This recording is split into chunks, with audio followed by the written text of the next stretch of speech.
प्यारे बच्चों, आज हम 10वीं कक्षा के गणित का सेकंड चैप्टर पढ़ेंगे जिसका नाम है बहुपद।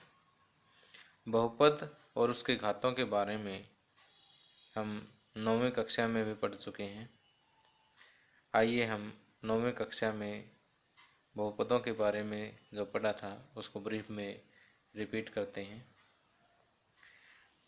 सबसे पहले कि बहुपद क्या होता है।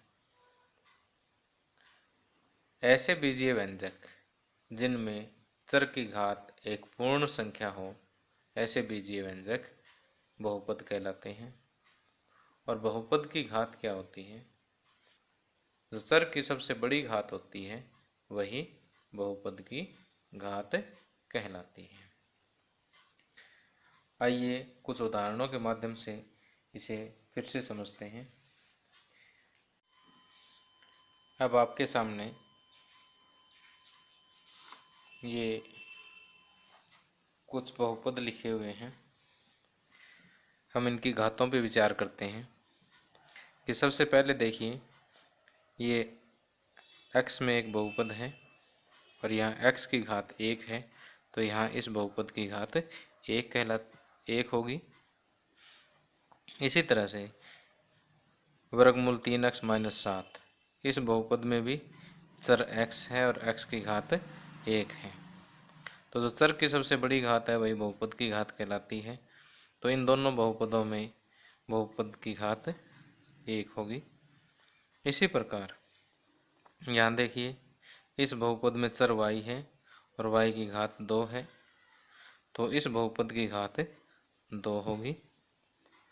इसी प्रकार यहाँ देखिए, चर x है, x की घात 1 भी है और x की घात 2 भी है। लेकिन जो चर की सबसे बड़ी घात है वही बहुपद की घात मानी जाती है, तो इस बहुपद की घात 2 होगी। अब इस बहुपद पर विचार कीजिए, ये भी x में एक बहुपद है। यहाँ चर x की घात 2 है और यहाँ x की घात 3 है, तो सबसे बड़ी घात क्योंकि 3 है तो इस बहुपद की घात 3 होगी। इसी प्रकार इस बहुपद की घात भी 3 होगी। तो जिस बहुपद की घात या जिन बहुपदों की घात 1 होती है उन बहुपदों को हम रैखिक बहुपद कहते हैं। जिन बहुपदों की घात 2 होती है उन्हें हम द्विघात बहुपद कहते हैं।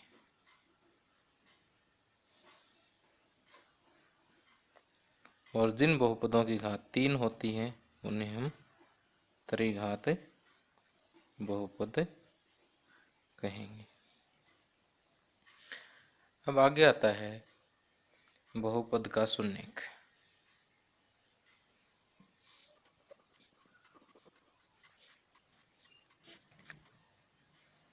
अब माना कि px एक x में बहुपद है और k एक वास्तविक संख्या है।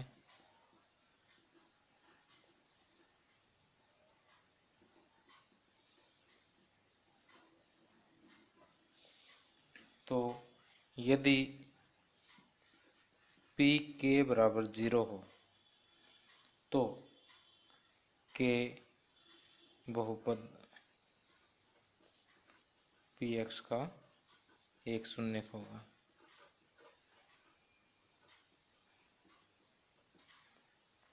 कि px एक बहुपद है जो कि x में है और k कोई वास्तविक संख्या है। यदि x की जगह k पुट करने पर 0 आ जाता है तो हम ये कहेंगे कि k दिए गए बहुपद का एक शून्यक है। आइए इसे एक उदाहरण के माध्यम से समझते हैं।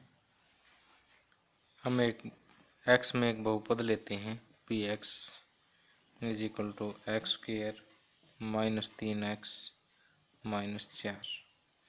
यदि मैं x बराबर 4 रखूं तो p4 जो है वो किसके बराबर होगा? 4 का स्क्वायर माइनस 3 गुना x की जगह 4 -4, 4 का वर्ग 16 -12 -4, 16 - 16 क्या आ गया? 0। तो यहाँ से हम कह सकते हैं कि P4 इज इक्वल टू 0। तो 4 Px का एक शून्यक है। इसी प्रकार यदि मैं x बराबर -1 रखूँ तो P -1 जो है वो क्या होगा, -1 का स्क्वायर -3 गुणा -1 -4, -1 का स्क्वायर 1 +3 -4, 4 -4 0। यहाँ हमने देखा कि P -1 भी किसके बराबर है, 0 के बराबर है। तो यहाँ P4 भी 0 के इक्वल है और P -1 भी 0 के इक्वल है। इसका मतलब 4 और -1 दिए गए बहुपद के शून्यक हैं। इसलिए 4 और -1 बहुपद x² -3x -4 के शून्यक हैं।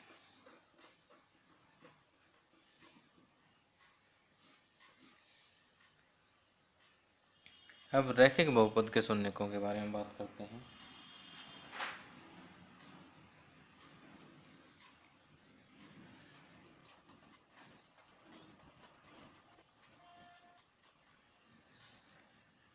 अब एक रैखिक बहुपद ले लेते हैं।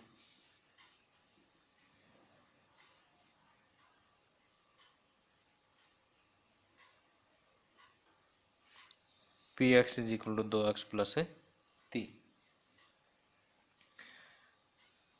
अब इसका शून्यक ज्ञात करने के लिए मान लेते हैं कि k Px का एक शून्यक है। माना कोई वास्तविक संख्या k बहुपद Px का एक शून्यक है।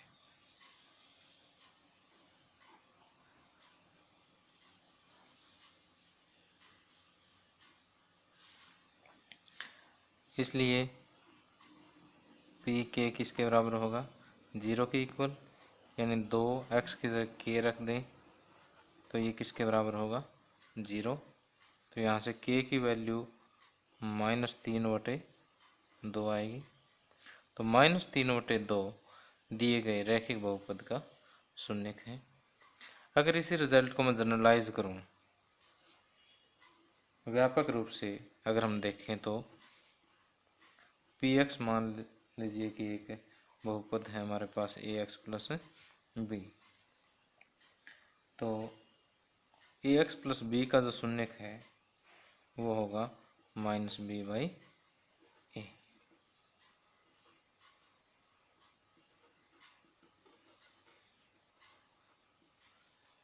अब देखिए, यहाँ से हम एक बात नोट कर रहे हैं कि शून्यकों और गुणांकों के बीच में भी संबंध होता है। कि जैसे रैखिक बहुपद के शून्यक और गुणांकों में क्या संबंध है कि एचर पद with negative sign divide by X का गुणांक। तो जैसे रैखिक बहुपद के शून्यक और उसके गुणांकों के बीच में संबंध होता है, उसी प्रकार द्विघात बहुपद के शून्यकों और उसके गुणांकों के बीच में संबंध होता है, और त्रिघात बहुपद के शून्यकों और उनके गुणांकों के बीच में भी संबंध होता है, जो हम नेक्स्ट एक्सरसाइज में पढ़ेंगे।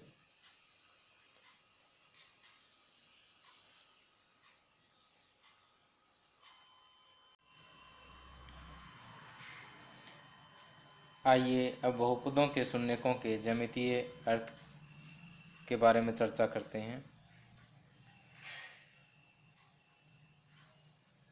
तो इसके लिए सबसे पहले हम रैखिक और द्विघात बहुपदों के आलेखी निरूपण देखेंगे, अर्थात उनके ग्राफ देखेंगे, और फिर उनके शून्यकों का ज्यामितीय अर्थ देखेंगे।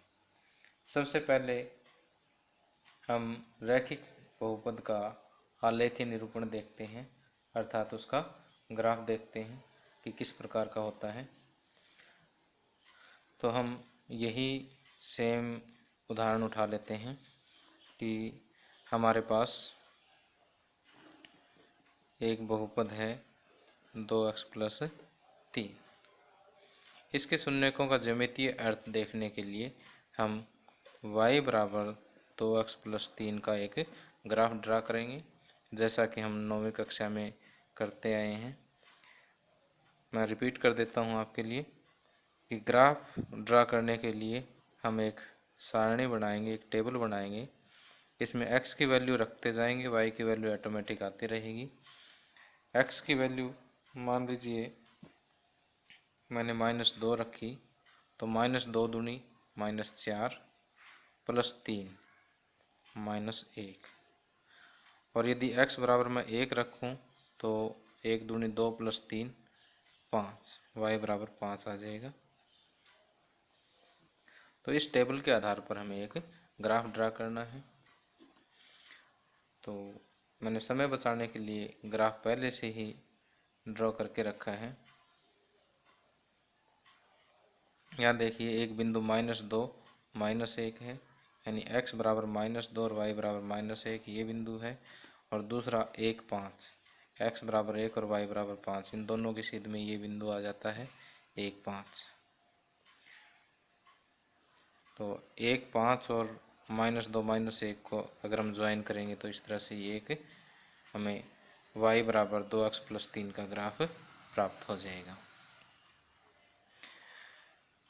अब देखिए, क्योंकि ये बहुपद x में है, इसलिए हम इस ग्राफ को देखेंगे कि एक्स एक्स को कहाँ पर प्रतिच्छेद कर रहा है।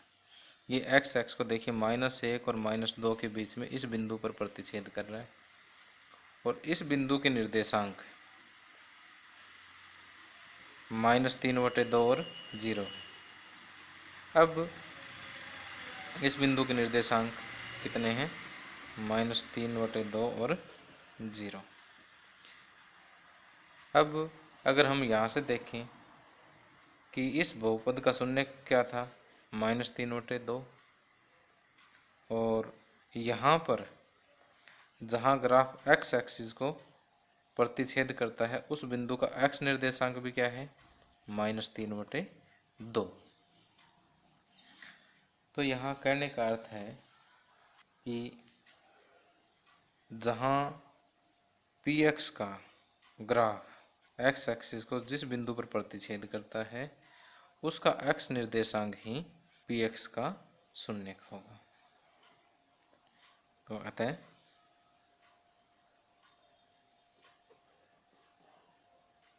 बहुपद 2x + 3 का शून्यक उस बिंदु का x निर्देशांक है जहाँ y बराबर 2x + 3 का ग्राफ x एक्स को प्रतिच्छेद करता है।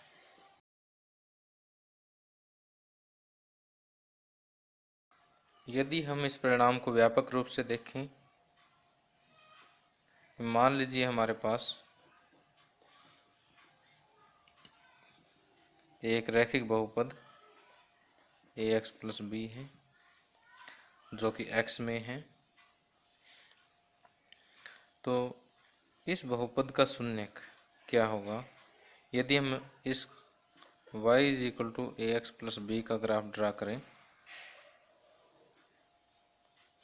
तो y = ax + b का ग्राफ x एक्स के जिस बिंदु पर प्रतिच्छेद करता है उस बिंदु का x निर्देशांक, उस बिंदु का x निर्देशांक ax + b का शून्यक होगा।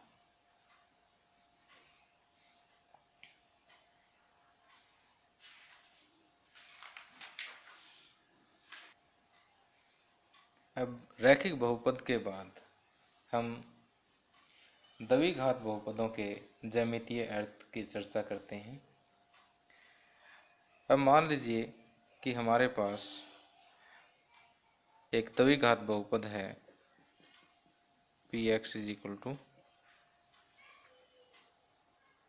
ax² + bx + c। यदि हम y = ax² + bx + c का ग्राफ खींचें तो ये कुछ इस टाइप के वक्र होंगे। या तो ऊपर से खुला वक्र होगा या नीचे से खुला वक्र होगा। इस प्रकार के वक्रों को हम परवलय कहते हैं।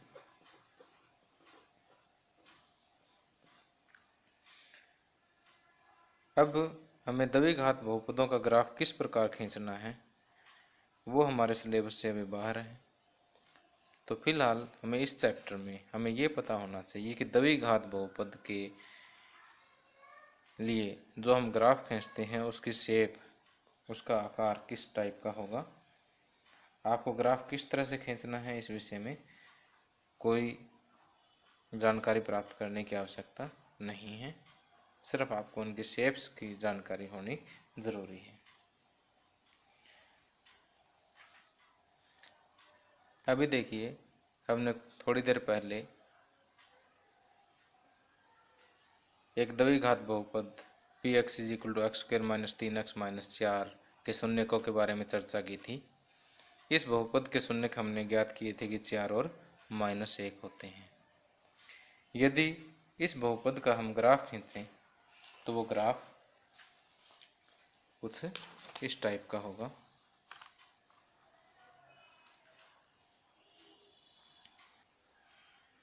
ये देखिए x एक्सिस है, ये y एक्सिस है। अब ये ग्राफ x एक्स को कहाँ पर प्रतिच्छेद कर रहा है, एक ये बिंदु है और दूसरा ये बिंदु है। अब इन बिंदुओं के x निर्देशांक देखिए, यहाँ पर x निर्देशांक क्या है, -1 है, और इस बिंदु का x निर्देशांक क्या है, 4 है।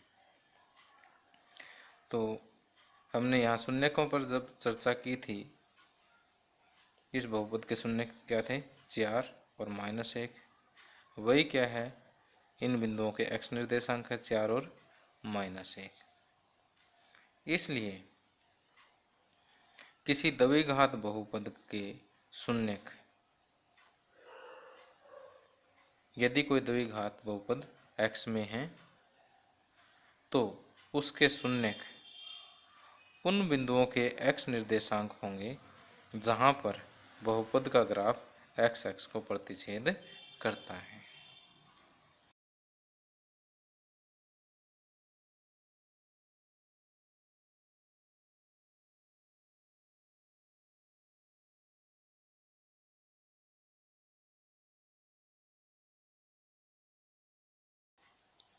अतः हम व्यापक रूप से कह सकते हैं कि किसी द्विघात बहुपद ax² + bx + c के शून्यक उन बिंदुओं के x निर्देशांक हैं जहां y = ax² + bx + c का ग्राफ x एक्स को प्रतिच्छेद करता है।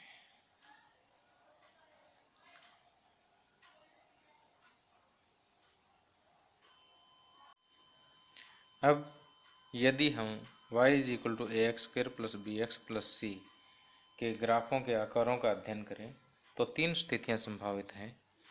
पहली स्थिति में हो सकता है कि ग्राफ 2 बिंदुओं पर प्रतिच्छेद करें, चाहे वो नीचे से खुला परवलय हो चाहे ऊपर से खुला परवलय हो, ये 2 बिंदुओं पर प्रतिच्छेद कर सकता है। ऐसी स्थिति में दिए गए बहुपद के 2 शून्यक होंगे। तो पहली स्थिति में 2 शून्यक होंगे। दूसरी स्थिति कुछ इस प्रकार से संभव है। दूसरी स्थिति में हो सकता है कि ग्राफ केवल x एक्स को एक ही बिंदु पर प्रतिच्छेद करे। तो ऐसी स्थिति में इस बहुपद का केवल एक ही शून्यक होगा। और तीसरी स्थिति ऐसे ही हो सकती है कि y = ax² + bx + c का ग्राफ x एक्स को किसी भी बिंदु पर प्रतिच्छेद ना करता हो। तो ऐसी तीसरी स्थिति में इस बहुपद के कोई शून्यक नहीं होगा। तो हम ये कह सकते हैं कि किसी भी द्विघात बहुपद के अधिकतम 2 शून्यक हो सकते हैं और कम से कम 0 शून्यक हो सकते हैं। अब हम एक त्रिघात बहुपद का उदाहरण लेते हैं। मान लीजिए कि एक बहुपद है हमारे पास y is equal to X cube minus 4x।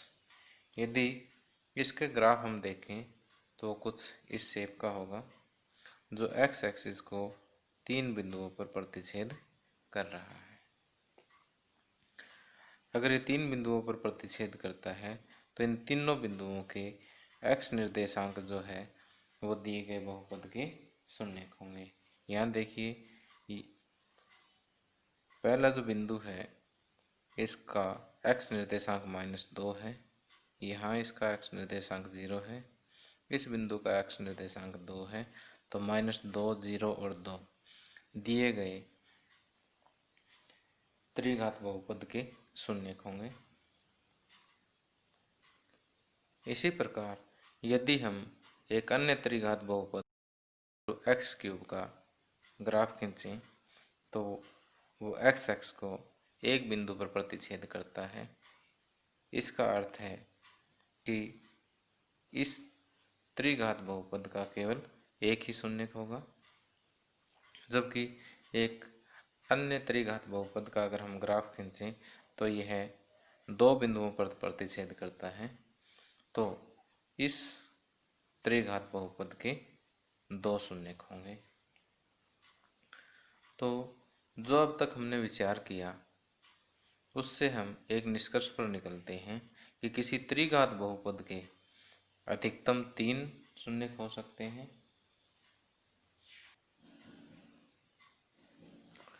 प्रश्नावली 2.1 में हमें ये 6 ग्राफ दिए हुए हैं।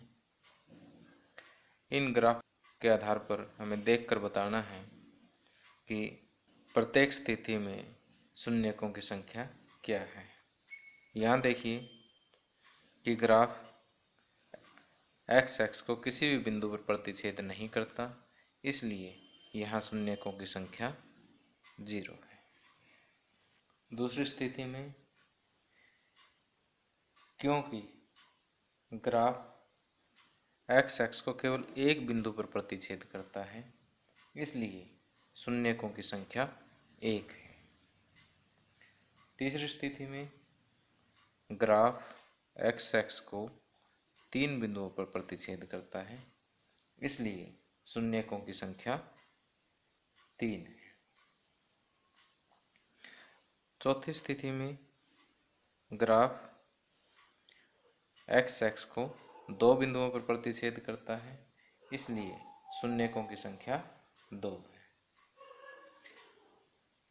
पांचवी स्थिति में ग्राफ देखिए एक्स एक्स को 4 बिंदुओं पर प्रतिच्छेद कर रहा है, तो शून्यकों की संख्या 4 होगी। लिखेंगे क्योंकि ग्राफ एक्स एक्स को 4 बिंदुओं पर प्रतिच्छेद करता है, इसलिए शून्यकों की संख्या 4 होगी। यहाँ देखिए ग्राफ एक्स एक्स को 1, 2 और 3 बिंदुओं पर प्रतिच्छेद करता है, तो हम लिखेंगे क्योंकि ग्राफ एक्स एक्स को 3 बिंदुओं पर प्रतिच्छेद करता है, इसलिए शून्यकों की संख्या 3 है। इसी के साथ प्रश्नावली 2.1 समाप्त हो जाती है।